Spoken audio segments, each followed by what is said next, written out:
বর্তমান সময়েও নানা ধরনের ট্যাগ আমাদেরকেও দেয় কি দেয় না বলেন? দেয়। আমাদেরকে কি বলে? মৌলবাদী বলে, বলে বলে ওই যে রাজাকার বলে। রাজাকার রাজাকার খেলার দিন শেষ। মন মতো হইলে মুক্তিযোদ্ধা, মন মতো না হইলে রাজাকার, এই দিন শেষ। ওই দিন আর নাই, এই কার্ড দিয়ে আর খেলার দিন নাই। এগুলো মানুষ আর খায় না এখন, এগুলো গিলে না আর। সাধারণ মানুষ বড্ড সচেতন। দেখেন কালের বিবর্তনে, সময়ের আবর্তনে একই পরিক্রমা আমাদেরকেও ট্যাগিং করে, আমাদেরকে মৌলবাদী বলে, ব্যাকডেটেড বলে, রাজাকার বলে, জঙ্গি বলে, যুদ্ধাপরাধী বলে। আছে না এরকম? নিজের সাথে মিলায় নেন, যা বলে ধৈর্য ধারণ করো। ওয়াহজুরহুম হাজরান জামিলা, জাস্ট ইগনোর দেন, ভালোভাবে ইগনোর করেন, খালাস, সালাম দিয়ে কেটে পড়েন। তাহলে প্রিয় ভাইরা, এই বিপদ আপদ আমাদের পিছু ছাড়বে না, পিছু ছাড়বে না। নবীদের পিছু ছাড়ে নাই, আমরা কোথায়? আমরা আর কি? বিপদ আমাদেরকে ধৈর্য ধারণ করতে হবে, মনোবল হারাইলে হবে না। তাহলে প্রিয় ভাইরা, এটাই জীবনের বাস্তবতা। সবর আমাদেরকে এখতিয়ার করতে হবে, হতাশ হওয়া যাবে না। অনেকে আমরা অল্পতে হতাশ হই। এই যে আমরা ধৈর্য ধারণ করছি, এর ফল পাচ্ছি না। দীর্ঘ 1.5 দশক ধরে ধৈর্য ধারণ করছেন না আপনারা? এখন মুক্তি, স্বাধীনতা, বিজয় এনে দিয়েছে কে? ধৈর্য ধারণ করুন। ধৈর্যের যে ফলাফল, এটা বড় মিষ্টি। আসসালামু আলাইকুম ওয়া রাহমাতুল্লাহি ওয়া বারাকাতুহু। আমরা শুরুতে আল্লাহ রাব্বুল ইজ্জা ওয়াল জালালের দরবারে শুকরিয়া জ্ঞাপন করছি, যিনি আজকে আমাদেরকে এরকম চমৎকার একটি পরিবেশে, চমৎকার একটি ইসলামিক কনফারেন্সে উপস্থিত হওয়ার সুযোগ করে দিয়েছেন। আমরা সবাই পড়ছি কালিমাতুশ শুকর, আলহামদুলিল্লাহ। সম্মানিত সুধী, আমরা এই পৃথিবীতে খুব অল্প সময়ের জন্য, একটা ট্রানজিট পিরিয়ড কাটানোর জন্য বেসিকলি আমরা এই পৃথিবীতে এসেছি। আমরা কি চিরকাল এই পৃথিবীতে থাকবো বলেন তো? না, একটা ট্রানজিট পিরিয়ডে আমরা এসেছি, আবার চলে যেতে হবে। এই যে আমাদের জীবন, এই জীবনের জন্য বিপদ আপদ, পরীক্ষা, স্ট্রাগল, এটা অনিবার্য, এটা হবে। বিপদ নাই, কষ্ট নাই, আপদ নাই, অনিশ্চয়তা নাই, স্ট্রাগল নাই, এমনকি কেউ আছে এখানে? কেউ কি হাত তুলে বলতে পারবেন যে হুজুর আমার জীবনে কোনো বিপদ নাই, অথবা আমার জীবনে কোনো দুঃখ নাই, কষ্ট নাই, কোনো স্ট্রাগল নাই, কোনো রিস্ক নাই? এরকম সৌভাগ্যবান কেউ আছেন এখানে? তাহলে জীবনের জন্য পরীক্ষা, এটা অনস্বীকার্য, হবেই হবে পরীক্ষা। পৃথিবীর জীবনটাই এমন, এভাবেই এই লাইফকে ডিজাইন করা হয়েছে।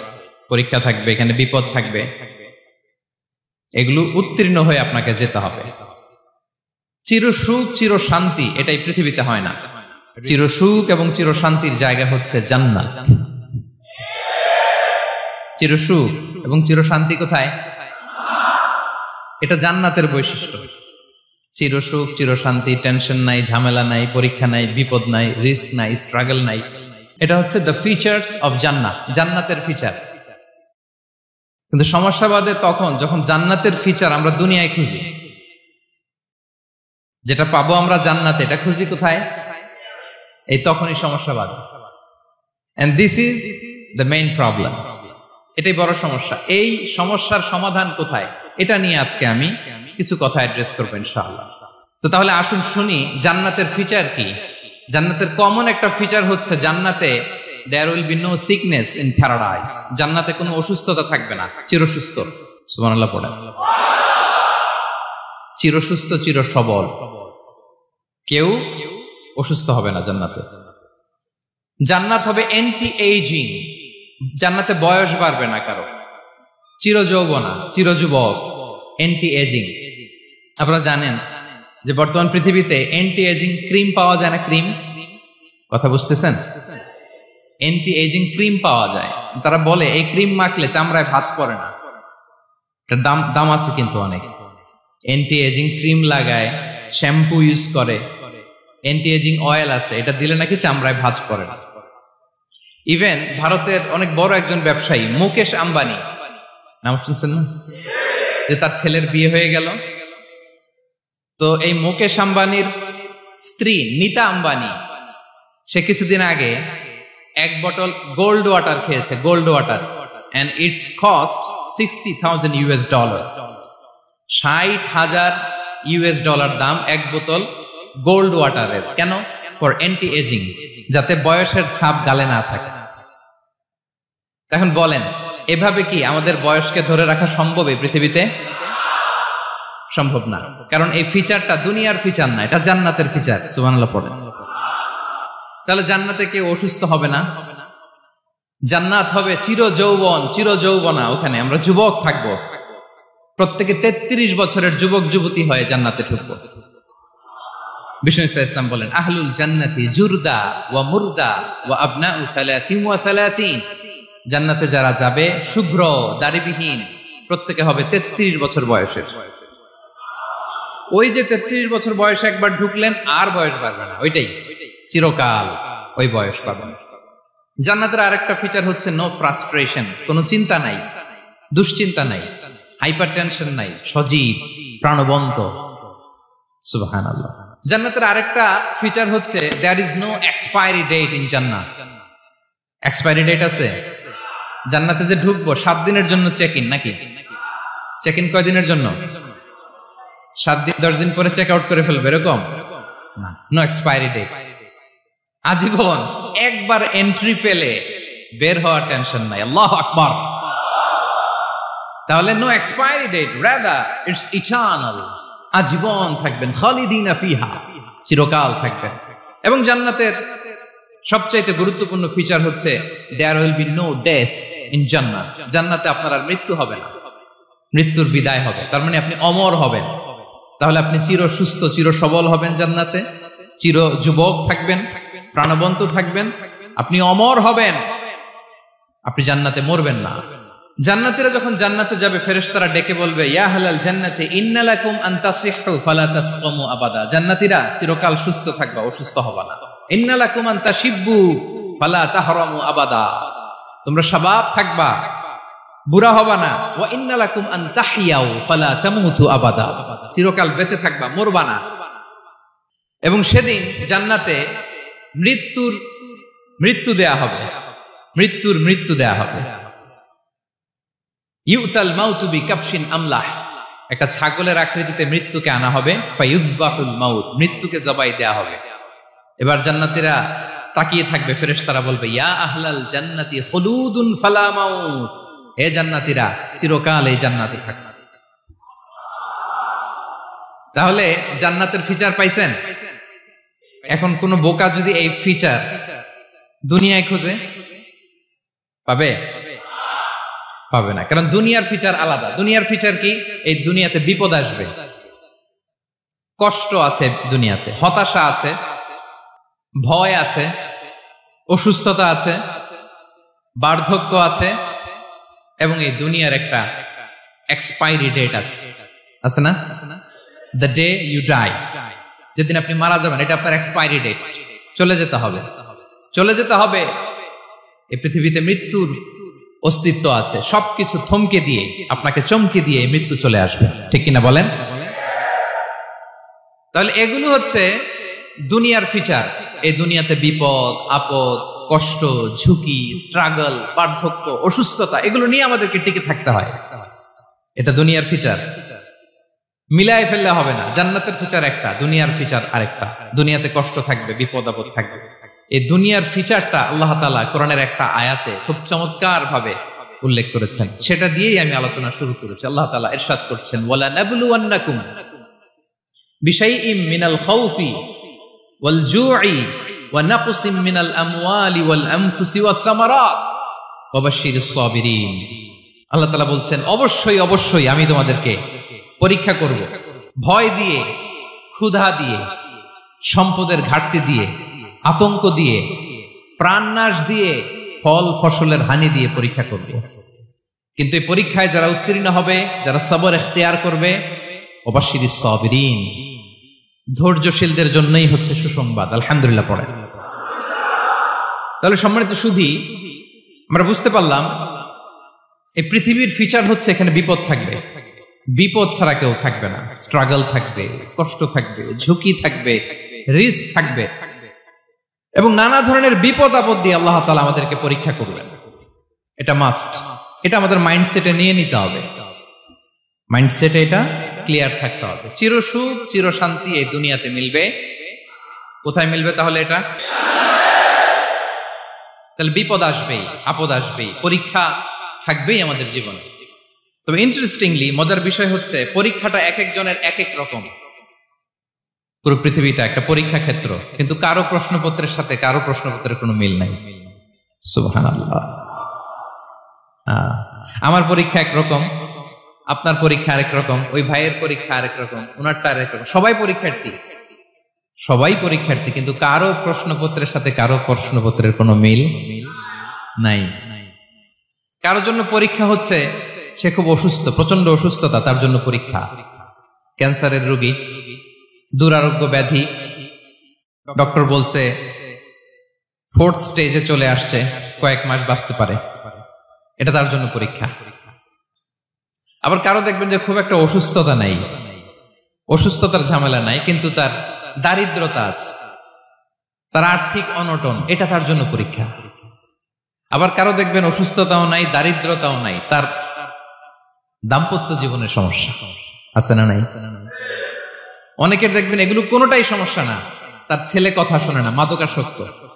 আহা, মাদকাসক্ত, রিহ্যাবে পাঠায়, আবার আসে, আবার গাঁজা খাওয়া শুরু করে, আছে না নাই বলেন? দেখেন তার পরীক্ষাটা আবার আলাদা। অনেকের দেখবেন মেয়ে বাবার কথা শোনে না। আবার অনেকের দেখবেন যে ব্যবসায় সমস্যা, লসের পর লস, লাভ উঠাতে পারে না। তাহলে পরীক্ষা ছাড়া, বিপদ আপদ ছাড়া দুনিয়াতে কেউ নাই, কেউ নাই প্রিয় ভাইরা। এটা আমাদের মাথায় রাখতে হবে। পরীক্ষা আপনাকে দিতেই হবে, পরীক্ষা দিয়ে দিয়েই নিজেকে প্রমাণ করতে হবে। আর এক একজনের পরীক্ষাটা এক এক রকম, কারো পরীক্ষার সাথে কারো পরীক্ষার কোনো মিল থাকবে না। তো মাঝে মাঝে আমরা এটা ভুলে যাই। আল্লাহ তাআলা কালামে পাকে রিমাইন্ডার দিয়ে আমাদেরকে স্মরণ করিয়ে দিতে চান যে এই পৃথিবীতে আসলে তোমরা এসেছো পরীক্ষা দিতে। এটাই জীবনের বড় বাস্তবতা। আমাদের জীবনে যত হতাশা, আমাদের জীবন নিয়ে যত অভিযোগ, আমাদের মনে যত কষ্ট, আমাদের হৃদয়ের ভেতরে যত অস্থিরতা, তার মূলে হচ্ছে এই সমস্যা যে আমরা ভুলেই গেছি আমরা পরীক্ষা দিতে আসছি। এটা যদি ভুলে না যান, এটা যদি আপনার মাইন্ডসেটে থাকে যে পুরো জীবনটা একটা পরীক্ষা, তাহলে দেখবেন কোনো কিছু আপনাকে কাবু করতে পারবে না। আপনি হতাশ হবেন না, জীবন নিয়ে আর অভিযোগ থাকবে না, আপনি ভেঙে পড়বেন না, সব অভিযোগ হতাশা দূর হয়ে যাবে। তার মানে বুঝতে পারলাম পরীক্ষা আপনাকে দিতেই হবে। পরীক্ষা দেয়া ছাড়া এই পৃথিবী থেকে চলে যাওয়ার কোনো চান্স বা সুযোগ আমাদের কারো নেই। সূরাতুল আনকাবুতে আল্লাহ তাআলা এই কথাটা আরো চমৎকার ভাবে বলেছেন। আল্লাহ তাআলা ইরশাদ করছেন, আহাসিবান নাসু আইয়ুতরাকু আইয়াকুলু আমান্না ওয়া হুম লা ইফতানুন ওয়ালাকাদ ফাতান্নাল্লাযীনা মিন ক্বাবলিহিম ফালা ইয়া'লামান্নাল্লাহুল্লাযীনা সাদাকু ওয়ালা ইয়া'লামান্নাল কাযিবিন। আল্লাহ বলেন, মানুষ কি ভেবেছে সে শুধু বলবে আমি ঈমানদার আর তাকে আমি জান্নাতে ঢুকাই দিব? না, কখনো না, কোশ্চিন কালেও না। বরং পূর্ববর্তীকালে যারা পৃথিবীতে এসেছিল তাদেরকে আমি পরীক্ষায় নিয়েছি, পরীক্ষা করেছি, এবং তাকেও ঈমানের প্রশ্নে সে সত্যবাদী না মিথ্যাবাদী পরীক্ষা দিয়ে দিয়ে নিজেকে প্রমাণ করতে হবে। ঠিক কিনা বলেন? পরীক্ষা দিয়ে আপনাকে প্রমাণ করতে হবে। এবং এই পরীক্ষার ব্যাপারটা, এটা যে শুধু আমরা সাধারণ মানুষ আমাদের জীবনে দুঃখ বিপদ পরীক্ষা এমনটা না। এই পৃথিবীর সবচাইতে শ্রেষ্ঠ মানুষ যারা ছিলেন তাদেরকে আল্লাহ পরীক্ষা নিয়েছেন। বলেন তো এই পৃথিবীতে সবচাইতে শ্রেষ্ঠতম মানুষ কারা? সবচাইতে শ্রেষ্ঠ ভালো মানুষ কারা ছিল পৃথিবীতে? বলেন তো নবীরা। আওয়াজ করে বলেন তো কারা? তো বলেন তো নবীদের জীবনে পরীক্ষা ছিল কি ছিল না? হ্যাঁ ছিল। বেশি না কম? বিষ্ণু ইসলামকে জিজ্ঞাসা করা হলো, আইয়ুন নাসি আশাদ্দু বালাআন ইয়া রাসূলুল্লাহ, হে আল্লাহর রাসূল এই পৃথিবীতে কাদের জীবনে পরীক্ষা বেশি? বিষ্ণু ইসলাম বললেন, আল আম্বিয়া, নবীদের জীবনে। আল আম্বিয়া সুম্মাল আমসাল ফাল আমসাল, সবচাইতে জীবনে পরীক্ষার সম্মুখীন সবচাইতে বেশি হয়েছেন নবীরা। তারপরে নবীদের পরবর্তী অবস্থান যাদের, সিদ্দিকিন যারা, সোহাদা যারা, সালিহিন যারা, আল্লাহওয়ালা যারা, তাদের জীবনে পরীক্ষা বেশি। ইউবতালার রাজুলু আলা হাসাবি দীনি, ব্যক্তির দিনদারি যত বেশি তার জীবনে আল্লাহর পরীক্ষাও তত বেশি। আপনি আল্লাহওয়ালা হবেন, আপনার জীবনে পরীক্ষাও অনেক বেশি। এজন্য ইমানদার হওয়া যেমনি মর্যাদার, ইমানদারের জীবনে পরীক্ষাও হবে অনেক বেশি। এবং পরীক্ষা যত বড়, খেয়াল রাখতে হবে, মন খারাপ করার কোনো সুযোগ নেই। পরীক্ষা যার জীবনে যত বড়, সেটাতে সফল হতে পারলে ওটার প্রতিদানও বড়। পরীক্ষা যত বড়, এটাতে সাকসেস হইতে পারলে এটার রিওয়ার্ডও তত বড়। বিষ্ণু ইসলাম বলেন, ইযামুল জাযাই মাআ ইযামিল বালা, বালা যত বড় জাযাও তত বড়, প্রতিদানও তত বড়। কারণ নবীদের জীবনে যদি খেয়াল করেন, দেখবেন যেই নবীর জীবনে পরীক্ষা যত বেশি, সেই নবীর জীবনে সফলতাও তত বেশি। সাইয়েদনা ইব্রাহিম আলাইহিস সালামের কথাটা একটু খেয়াল করেন তো, বলেন তো ওনার জীবনে পরীক্ষা কেমন ছিল, বেশি না কম? ওনার জীবনের পরীক্ষা থেকেই তো আমরা এই শব্দটা ব্যবহার করি, আমরা বলি অগ্নি পরীক্ষা। কি বলি? মানে আগুনে নিক্ষেপ করা হয়েছে সাইয়েদনা ইব্রাহিম আলাইহিস সালামকে, তাও স্বাভাবিকভাবে না, উলঙ্গ করে, নেকেট করে ওনাকে অপমানিত করবার জন্য ওনার গায়ের জামা কাপড় খুলে উলঙ্গ অবস্থায় আল্লাহর খলিল সাইয়েদনা ইব্রাহিম আলাইহিস সালামকে অগ্নিকুণ্ডে নিক্ষেপ করা হয়েছিল। এরকম এক্সপেরিয়েন্স এই অডিটোরিয়ামের ভেতরে আমাদের কখনো হয়েছে? তাইলে সাধারণ মানুষের জীবনের পরীক্ষা আর নবীদের জীবনের পরীক্ষার মধ্যে পার্থক্য আছে না নাই? ওই পরীক্ষায় উনি পাশ করে ফেললেন। ৮৬ বছর পর্যন্ত আল্লাহর কাছে দোয়া করলেন, আল্লাহ আমাকে একটা নেককার সন্তান দাও। আল্লাহ সন্তান দেয় না। ৮৬ বছর পরে আল্লাহ তাআলা সাইয়েদনা ইব্রাহিম আলাইহিস সালাম এবং হাজারের ঘরকে উজালা করে সন্তান দিলেন। সাইয়েদনা ইসমাঈল আলাইহিস সালাম পৃথিবীতে আসলেন কত বছর বয়সে? ৮৬ বছর বয়সের এখানে কেউ আছেন? হ্যাঁ, আছি আমরা? কেউ নাই। ৮৬ বছর বয়সে প্রথম সন্তান পেয়েছে। তাদের ঘরকে উজালা করে আল্লাহর নবী সাইয়েদনা ইসমাঈল আলাইহিস সালাম আসলেন। এবার আল্লাহ বললেন, যাও স্ত্রীকে আর এই কলিজার টুকরা সন্তানকে, থাকো তো প্যালেস্টাইনে, প্যালেস্টাইন থেকে ১৫০০ কিলোমিটার দূর, দ্য ব্যারন ল্যান্ড, ওই মক্কার ধুধুমরু প্রান্তরে রেখে আসো, যেখানে কেউ নাই, মানুষ নাই, গাছ নাই, পাখি নাই, পানি নাই, যাও রেখে আসো। আচ্ছা বলেন তো, ৮৬ বছর পরে যে লোকটা সন্তান পেল, বুঝে শুনে উত্তর দিয়েন, ৮৬ বছর পরে যে লোকটাকে আল্লাহ তাআলা সন্তান দিল, তার হৃদয়ে ওই সন্তানের জন্য মায়া বেশি না কম? এমনি তো আমাদের প্রথম সন্তানের হিস্ট্রিটা একটু খেয়াল করেন তো। প্রথম আমাদের যে মেয়ে হয়েছিল বা যাদের ছেলে হয়েছিল, তার প্রতি আদর, সোহাগ, দরদ, ভালোবাসা, আহ্লাদ কত ছিল। আর ৮৬ বছর বয়স আল্লাহ তাআলা ওনাকে সন্তান দিলেন, দিয়ে বললেন, যাও হাজারকে আর ইসমাঈলকে মক্কার ধুধুমরু প্রান্তরে রেখে আসো। আল্লাহ তাআলা বলতে দেরি, চলে যেতে দেরি নাই, মুহূর্তে উনি রওনা হয়ে গেলেন। সুবহানাল্লাহ পড়বেন না? রেখে আসলেন মক্কার ধুধুমরু প্রান্তরে। এবার আল্লাহ বললেন, যাও রিটার্ন ব্যাক টু প্যালেস্টাইন, প্যালেস্টাইনে চলে যাও। চলে গেলেন, হৃদয়টা ভেঙে খান খান। অনেক বছর পরে আল্লাহ তাআলা আবার অনুমতি দিলেন, যাও এবার ছেলেকে দেখে আসতে পারো, যাও প্যালেস্টাইন থেকে আবার মক্কায় যাও। সাইয়েদনা ইব্রাহিম আলাইহিস সালাম প্যালেস্টাইন থেকে আবার ১৫০০ কিলোমিটার পথ পাড়ি দিয়ে, এখনকার মতো ফ্লাইটে যায় না, গাড়িতেও না, উটে করে। কিসে করে? উনি যে কতবার মক্কা থেকে ফিলিস্তিন এসেছেন আর গিয়েছেন, কোন ইয়ত্তা নাই, হিসাব নাই। গেলেন, এবার ছেলেটা হাঁটতে পারে, দৌড়াতে পারে, একটু একটু কথা বলতে পারে, আব্বু আব্বু ডাকতে পারে। কেমন মায়া লাগে বলেন তো? মায়া ভালোবাসায় যখন টইটম্বুর, ঠিক ওই মুহূর্তে আল্লাহ বললেন, ছেলেকে জবাই করো, জবাই করো ছেলেকে। আল্লাহ তাআলা বলতে দেরি করেছেন, আল্লাহর আদেশ পালনে ১ সেকেন্ডও তিনি দেরি করেন নাই। ছুরি চালালেন, জান্নাত থেকে দুম্বা নিয়ে আসা হলো। এভাবে আল্লাহর নবী ইব্রাহিম আলাইহিস সালাম ওনার জীবনের প্রতিটি ক্ষেত্রে যেখানে আল্লাহ তাআলা ওনাকে পরীক্ষা নিয়েছেন, উত্তীর্ণ হয়েছেন। এবং দেখেন ওনাকে আল্লাহ তাআলা কি উপহার দিলেন। আল্লাহ তাআলা ওনাকে খলিলুল্লাহ উপাধি দিলেন, আল্লাহর বন্ধু। সুবহানাল্লাহ বলেন। আল্লাহ তাআলা বলছেন, ওয়া ইযি বিতালা ইব্রাহিম রাব্বুহু বিকালিমাতিন ফাআতাম্মাহুন, ক্বালা ইন্নী জাইলুকা লিন-নাসি ইমামা। আল্লাহ অনেকগুলো পরীক্ষা নিয়েছিলেন সাইয়েদনা ইব্রাহিম আলাইহিস সালাম, প্রতিটা পরীক্ষায় সাকসেসফুলি পাস করেছেন, গোল্ডেন এ প্লাস। আল্লাহ বলেন ইন্নী জাইলুকা লিন-নাসি ইমামা, I'm gonna make you the leader for the entire human being. I'm gonna appoint you as a leader for the entire universe. গোটা বিশ্বের জন্য, গোটা মানবতার জন্য আমি তোমাকে লিডার বানায় দিলাম। ইযামুল জাযাই মা'a ইযামিল বালা। পরীক্ষা যত বড়, ওই পরীক্ষায় পাশ করলে ওইটার ফলাফল ও প্রতিদানও বড়। তাহলে দেখেন প্রিয় ভাইরা, সাইয়েদনা ইব্রাহিম আলাইহিস সালামের জীবনে পরীক্ষার কোনো শেষ ছিল না। আমি আপনি কোথায়? আল্লাহর খলিলের জীবনে যদি এত পরীক্ষা থাকতে পারে, আমি আপনি কোথায় বলেন তো? এবার বলেন, সাইয়েদনা মূসা আলাইহিস সালাম, ওনার জীবনে তো কোনো পরীক্ষার ছিল না। হ্যাঁ, গুণে শেষ করতে পারবেন? জন্মটাই তো হয়েছে পরীক্ষার মধ্য দিয়ে। মিশরের ছেলে সন্তান হইলেই ফেরাউন বলছে জবাই করো। ওনার মা এরকম সিন্ধুকে করে ভাসায় দিলেন নীল নদীতে। আল্লাহু আকবার! কি একটা রোমাঞ্চকর পরিস্থিতির মধ্য দিয়ে আল্লাহ তাআলা ওনাকে বাঁচালেন। সুবহানাল্লাহ। জন্মই হয়েছে পরীক্ষার মধ্যে দিয়ে। বড় হইলেন, ফেরাউনের ভয়ে দেশ ত্যাগ করলেন, মিশর থেকে মাদিয়ান। আবার আল্লাহর আদেশে যখন ফিরে আসলেন, আবার ফেরাউনের সাথে তর্ক বিতর্ক, যুদ্ধ। একটা রাত আল্লাহ নবী মূসা আলাইহিস সালাম শান্তি মতো মিশরে ঘুমাতে পারে নাই। একটা রাত। শেষ পর্যন্ত এই ফেরাউন মূসা আলাইহিস সালামকে ধাওয়া করেছে।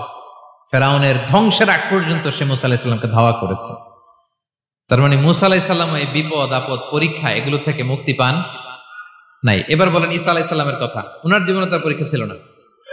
কি পরীক্ষা ছিল? হ্যাঁ, আল্লাহু আকবার। Same scenario goes to the biography of every messenger in the world. পৃথিবীর সব নবীর ক্ষেত্রে একই ঘটনা ঘটেছে।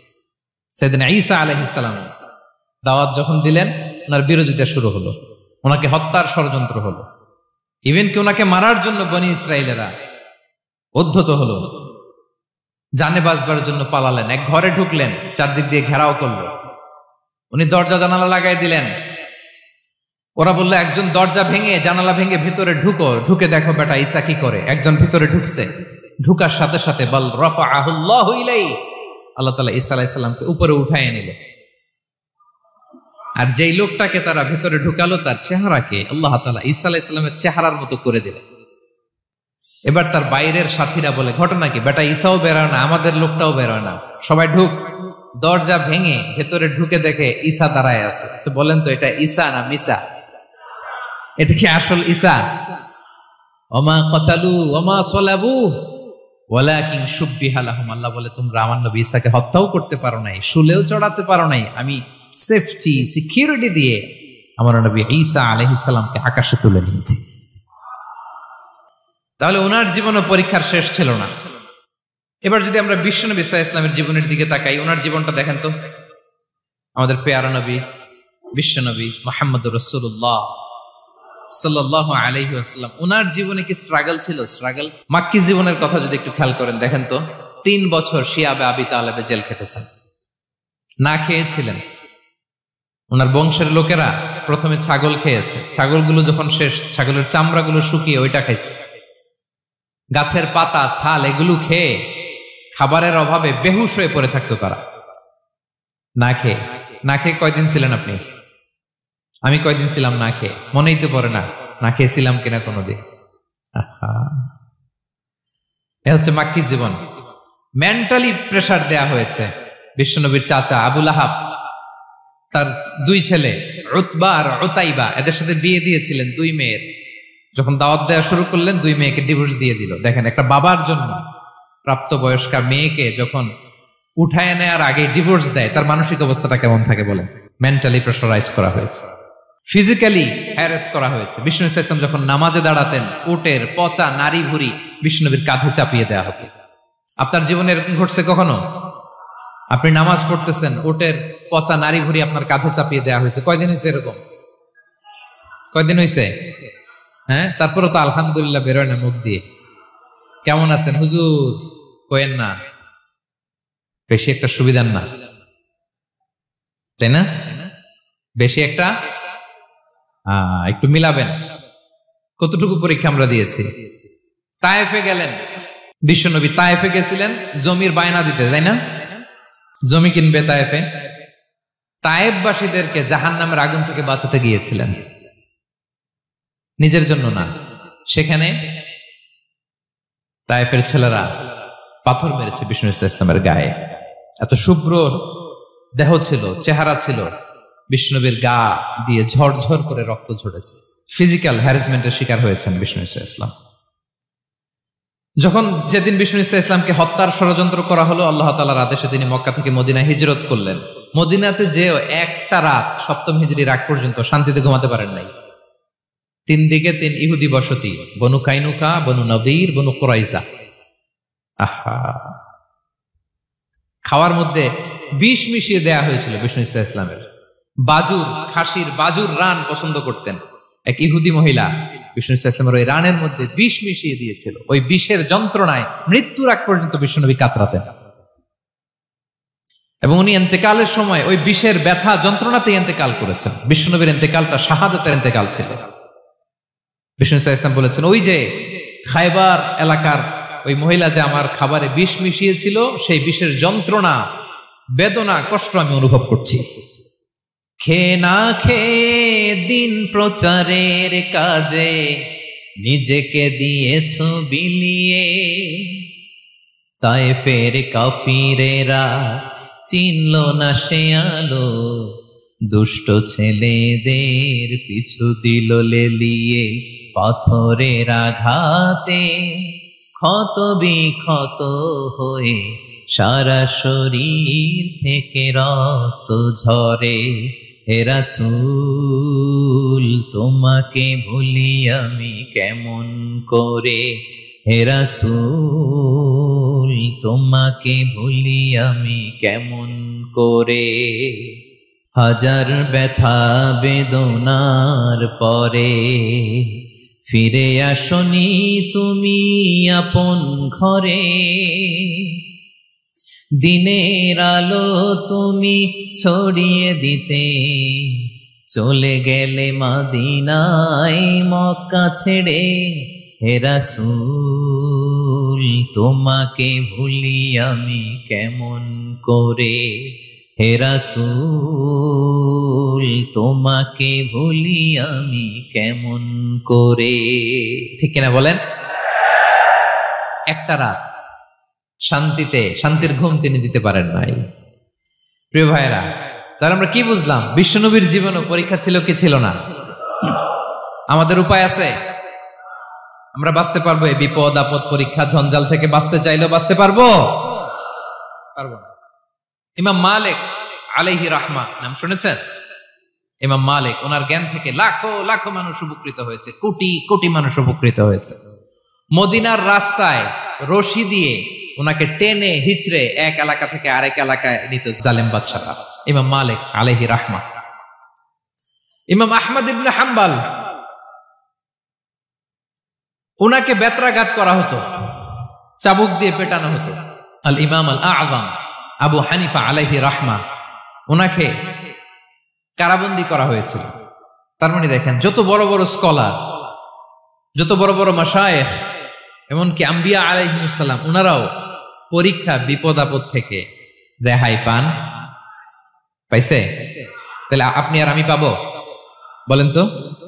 তাহলে এটা আমাদের ব্রেইনে গেঁথে নিতে হবে যে জীবন মানেই এখানে বিপদ থাকবে, পরীক্ষা থাকবে, স্ট্রাগল করে করে আমাকে আগাতে হবে। কেউ আমার জন্য রেড কার্পেট বিছিয়ে রাখবে না। এই জীবনটা বড় জটিল। This is life, how it's design. এভাবেই পৃথিবীকে ডিজাইন করা হয়েছে।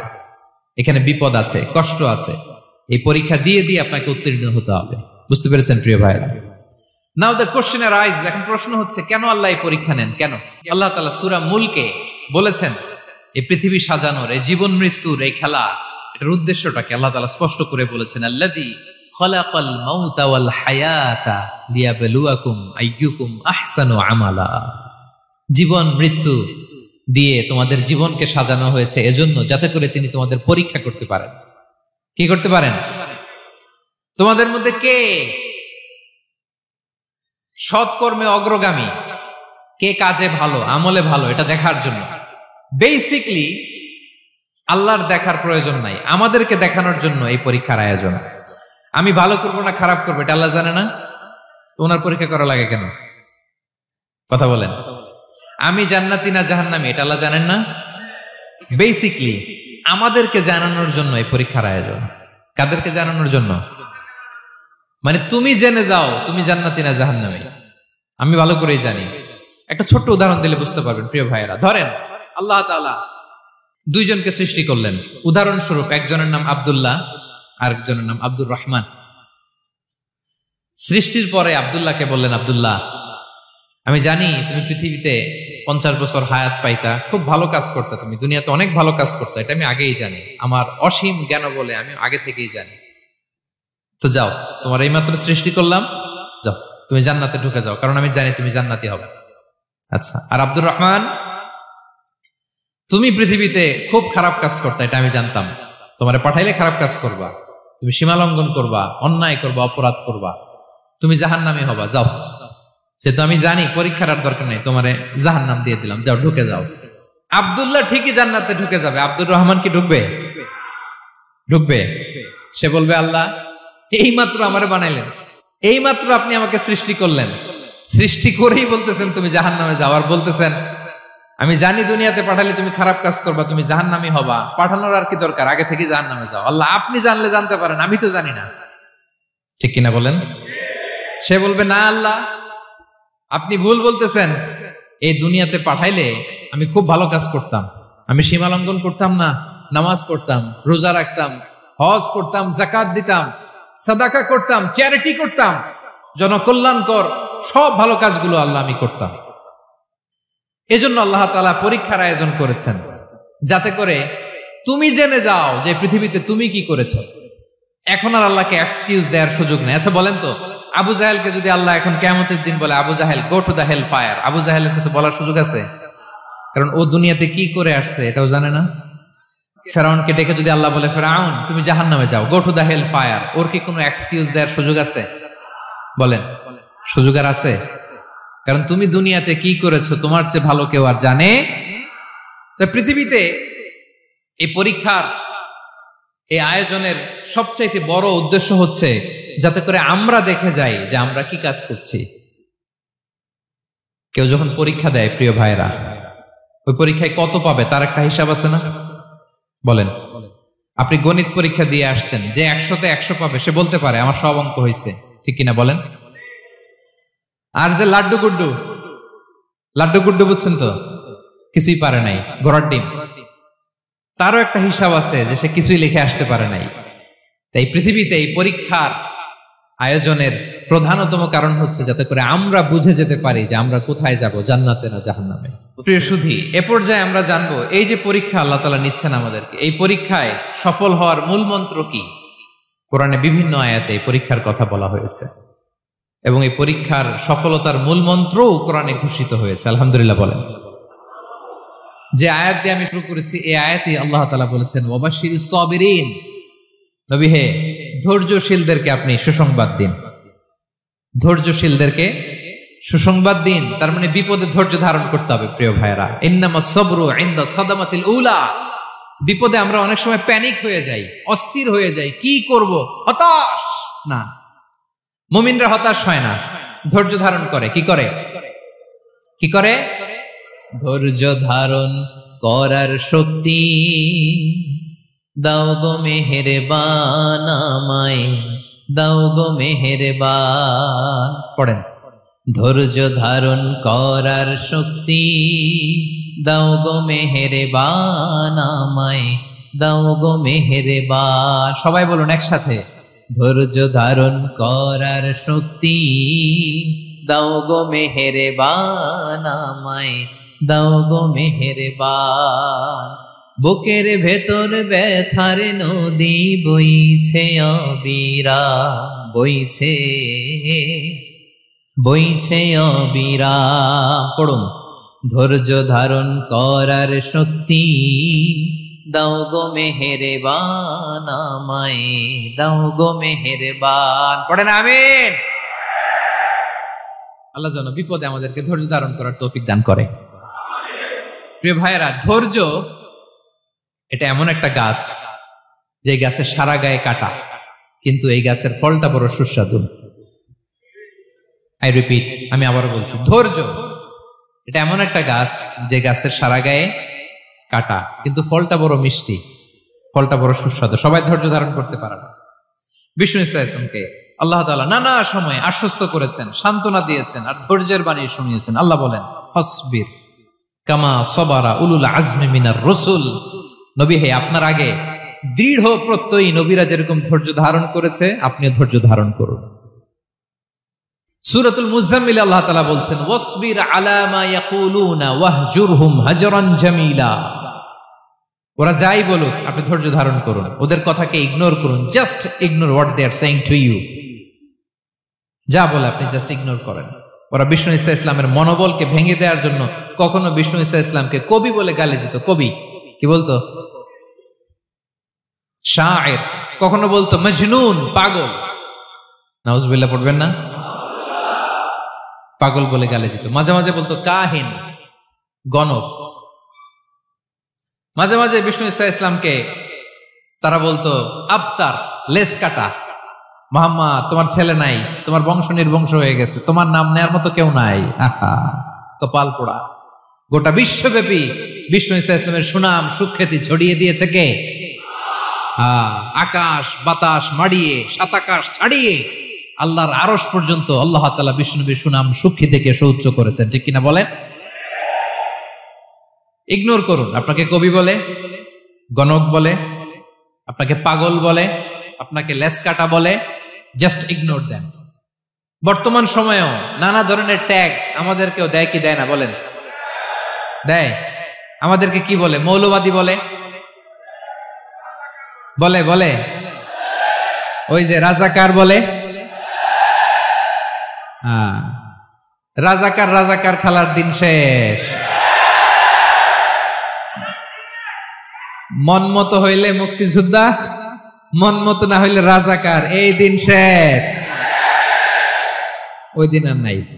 এই কার্ড দিয়ে আর খেলার দিন নাই। এগুলো মানুষ আর খায় না এখন, এগুলো গিলে না আর। সাধারণ মানুষ বড্ড সচেতন। দেখেন, কালের বিবর্তনে, সময়ের আবর্তনে একই পরিক্রমা আমাদেরকেও ট্যাগিং করে। আমাদেরকে মৌলবাদী বলে, ব্যাকডেটেড বলে, রাজাকার বলে, জঙ্গি বলে, যুদ্ধাপরাধী বলে। আছে না এরকম? ওয়াসবির আলা মা ইয়াকুলুন, নিজের সাথে মিলায় নেন। যা বলে ধৈর্য ধারণ করো। ওয়াহজুরহুম হাজরান জামিলা, জাস্ট ইগনোর দেন, ভালোভাবে ইগনোর করেন, খালাস, সালাম দিয়ে কেটে পড়েন। তাহলে প্রিয় ভাইরা, এই বিপদ আপদ আমাদের পিছু ছাড়বে না, পিছু ছাড়বে না। নবীদের পিছু ছাড়ে নাই, আমরা কোথায়? আমরা আর কি? বিপদ আমাদেরকে ধৈর্য ধারণ করতে হবে, মনোবল হারাইলে হবে না। দেখেন বিশ্বনবী কিভাবে আপনাদেরকে সান্ত্বনা দেয়। বিশ্বনবী বলেন, আজাবান লি আমরিল মুমিন, মুমিনের ব্যাপারটা বড় আশ্চর্যজনক। ফাইন্না আমরাহু কুল্লাহু লাহু খাইর, মুমিনের জীবনে যা ঘটে সবটাই খাইর, সবটাই কল্যাণ। ইন আসাবাতহু সাররাউ শাকারা ফাকানা খাইরাল্লাহ ওয়া ইন আসাবাতহু দাররাউ সাবারা ফাকানা খাইরাল্লাহ। মুমিনের জীবনে যদি সুখ আসে তাহলে মুমিন শুকরগুজার হয়, এটা তার জন্য ভালো। আর যদি মুমিন জীবনে দুঃখ আসে তাহলে সে সবর ইখতিয়ার করে, এটাও তার জন্য ভালো। সুবহানাল্লাহ। তাহলে দেখেন, আমরা হয় সুখে থাকি নয় দুঃখে থাকি, ঠিক কিনা বলেন? তাহলে সুখের সময় আমরা শুকর করি, কি করি? শুকরগুজার হই। শুকরিয়া করাও একটা ইবাদত, শুকরিয়া করাও কি? আর দুঃখের সময় আমরা সবর করি, সবর করাটাও একটা। তাহলে আমাদের পুরো জীবনটাই ইবাদত, পুরো জীবনটাই। সুখের সময় শুকর আর দুঃখের সময় সবর। আওয়াজ করে বলেন, সুখের সময় শুকর আর দুঃখের সময়।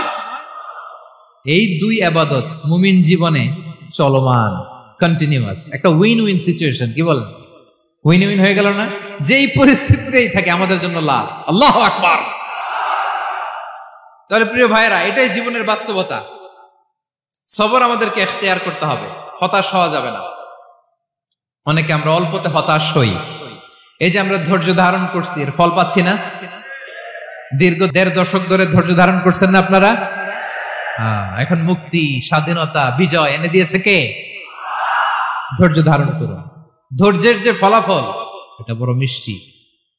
ধৈর্য এমন একটা গাছ, এই গাছের সারা গায়ে কাটা, কিন্তু এর ফলটা বড় সুস্বাদু, এর ফলটা বড় মিষ্টি। ধৈর্য ধারণ করার অভ্যাস করতে হবে প্রিয় ভাইরা। মুমিন হতাশ হয় না, হাল ছেড়ে দেয় না। মুমিন ভরসা রাখে একজনের উপর, তিনি কে? লা তাইআসু মির রাউহিল্লাহ ইন্নাহু লা ইয়াইআসু মির রাউহিল্লাহি ইল্লাল কওমুল কাফিরুন। আল্লাহর রহ থেকে, রহম থেকে নিরাশ হয়ে যাও না। কাফির ছাড়া, অকৃতজ্ঞ ছাড়া কেউ আল্লাহর রহ থেকে, আশা থেকে নিরাশ হয় না। শয়তানের সবচেয়ে বড় মিশন হলো আমাদেরকে হতাশ বানানো, এটা খেয়াল রাখবেন। শয়তানের সবচাইতে বড় মিশন কি? আমাদেরকে হতাশ করে দেয়া। হতাশ বানাইতে পারলে সে সাকসেসফুল, খুশি। কিন্তু আমরা এত সহজে হতাশ হই না, আমরা নিরাশ হই না, আমরা বিপদে হাল ছেড়ে দেই না। আমরা ভরসা রাখি এক মহান সত্তার উপর, তিনি কে? মনে থাকবে? বিপদ আসলে ভেঙে পড়বেন, ভিসা না হইলে কান্নাকাটি শুরু করবেন, ব্যবসায় লস হইলে হাউমাউ, হতাশ হবেন, ভেঙে পড়বেন। ধৈর্য ধারণ করব আমরা। আওয়াজ করে বলেন, আমরা কি করব? সবর। বিপদ ট্যাকেল দেওয়ার প্রথম স্টেপ হচ্ছে সবর। ধৈর্য ধারণ করতে হবে। অবশ্যই সাবিরিন, ধৈর্যশীলদেরকে সুসংবাদ দাও। বিপদ থেকে বাঁচার দ্বিতীয় স্টেপ হচ্ছে এই বিপদ থেকে উত্তরণের চেষ্টা করতে হবে। কন্টিনিউয়াস প্রচেষ্টা চালিয়ে যেতে হবে। ওয়াল্লাযীনা জাহাদু ফিনা লানাহদিয়ান্নাহুম সুবুলানা। যারা আমার রাস্তায় চেষ্টা করে, প্রচেষ্টা করে, স্ট্রাগল করে, তাদেরকে আমি পথ দেখিয়ে দেই, সুবুল দেখিয়ে দেই, ওয়ে আউট দেখায় দেই, এক্সিট দেখায় দেই। কোথাও আটকাবেন না আপনি, আপনাকে এক্সিট দেখাই দিবে কে? মালয়েশিয়াতে কেলুয়ার বলে না? কেলুয়ার কি বলে চিনেন? কেলুয়ার মানে কি? এক্সিট। এক্সিট পেয়ে যাবেন, আটকাবেন না আপনি জীবনে কোথাও। 3 নাম্বার, আল্লাহর উপর তাওয়াক্কুল করতে হবে বিপদ আসলে। ওমাইয়া তাওয়াক্কাল আলাল্লাহি ফাহুয়া হাসবুহ। আল্লাহর উপর যে তাওয়াক্কুল করে, আল্লাহই তার জন্য যথেষ্ট হয়ে যায়। তাহলে বিপদে প্রিয় ভাইরা আমরা প্যানিক হব না, ধৈর্য ধারণ করব, বিপদ থেকে উত্তরণের সর্বোচ্চ প্রচেষ্টা চালিয়ে যাব, আর ভরসা রাখবো একজনের উপর, তিনি কে? আর বিপদ আসলে এটাকে নেগেটিভলি নেবেন না সবসময়। বিপদ আপদ এটা অনেক পজিটিভ, ভালো জিনিস আমাদের জীবনে বয়ে নিয়ে আসে। শাইখুল ইসলাম ইবনু তাইমিয়া আলাইহি রাহমা, উনি বলতেন, খুব দামি কথা, খুব হেভি ওয়েট কথা, মনোযোগ দিয়ে শুনুন। তিনি বলতেন, যে নেয়ামত তোমাকে আল্লাহ থেকে দূরে সরায়, ওই নেয়ামতের চেয়ে বিপদ ভালো, যে বিপদ তোমাকে আল্লাহর দিকে ধাবিত করে। আই রিপিট, আমি আবারও বলি, যে নাজ নেয়ামত তোমাকে আল্লাহ থেকে দূরে সরিয়ে দেয়, সে নাজ নেয়ামতের চেয়ে ওই বিপদ আপদ ভালো, যেই বিপদ আপদ তোমাকে আল্লাহর কাছে টেনে নেয়। তাহলে বিপদ আপদ আসলে আপনি হতাশ হবেন? আর কখনো দুঃখ করবেন? মোয়ারের ভাইয়েরা, আর মন খারাপ করবেন? আপনি খেয়াল করে দেখেন, বিপদ আসলে আমরা আল্লাহরে ডাকি বেশি। যখন অসুস্থ আপনি খেয়াল করেন তো, আল্লাহ আল্লাহ তুমি ছাড়া বাঁচানোর কেউ নাই, আল্লাহ আল্লাহ তুমি হেফাজত করো, আল্লাহ তুমি সুস্থ করে দাও। যখন লাইফ থ্রেট, দেখেন আপনি গুম হয়ে যেতে পারেন, আপনার কারাবন্দী করতে পারে, এরকম একটা বিপদের মধ্যে আছেন, তখন খেয়াল করেন তো আল্লাহর সাথে আপনার কানেক্টিভিটি, রিলেশনশিপটা কতটা ডেভেলপ হয়। কারণ বিপদে পড়লে আমরা আল্লাহরে ডাকি বেশি। তাহলে বিপদ আপদেরও কিছু পজিটিভ সাইড বা দিক আমাদের জীবনে আছে না নাই? অনেক পজিটিভ দিক আছে, কয়েকটা শেয়ার করি। 1 নাম্বার, আল্লাহ, 1 নাম্বার পজিটিভ সাইড তো বললাম, ইমাম ইবনু তাইমিয়া যেটা বললেন। এরপরে হচ্ছে মাঝে মাঝে আল্লাহ তাআলা আমাদের মর্যাদাকে আপগ্রেড করতে চায়, এলিভেট করতে চায়। আপনি ধরেন কোন একটা এয়ারলাইন্সের রেগুলার প্যাসেঞ্জার টিকিট কাটেন, মাঝে মাঝে হঠাৎ করে দেখবেন কাউন্টারে গেলে তারা বলে, you are upgraded to business class, অথবা you are upgraded to first class. যেহেতু রেগুলার প্যাসেঞ্জার, অনেক মাইলস জমা হয়েছে, আপগ্রেড করে দেয়। আল্লাহ তাআলা মাঝে মাঝে চায়